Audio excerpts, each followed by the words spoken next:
Bismillah 221 Aïcha.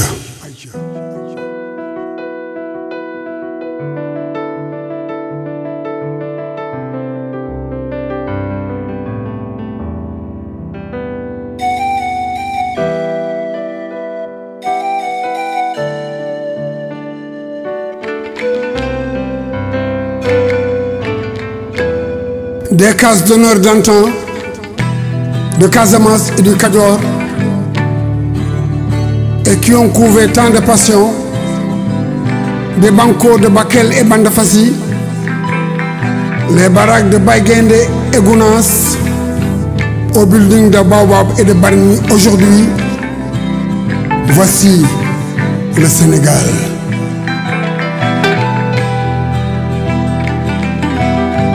Voici le pays qui accueillit le monde d'hier et sait le faire aujourd'hui de sa teranga, né des écumes de ses marmites atlantiques, baignés d'or.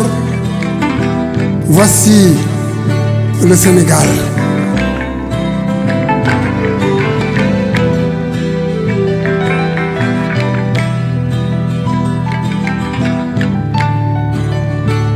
Et voici Dakar, sa capitale, Finistère qui ouvre l'Afrique et veille sur la dignité de son devenir, alors qu'Afan dedans, le savant a chassé les contrefacteurs et réécrit l'unité de ses peuples.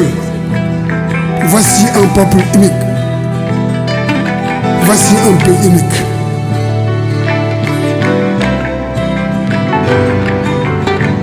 Terre d'originalité, de paix, de trésors multiples, terre des valeurs de Tchaddo qui ensemencèrent ses fondamentaux, de Serigne vénérés qui égrènent ses invulnérables avec tous les chapelets de sa foi.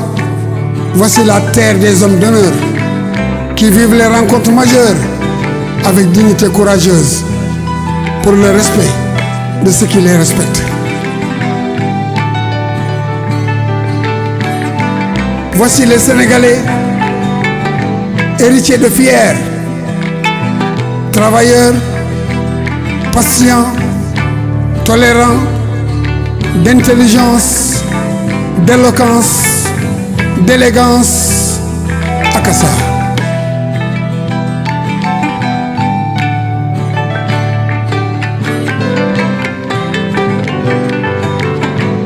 Bëgg seen réew di bakkoo jëf jël jaamu jàng julli kenn mësu leen jaay doole te tontuwuñu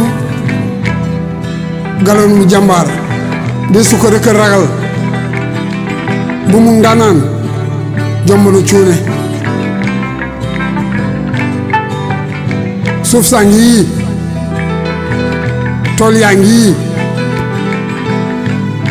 aha kaca mi shakaci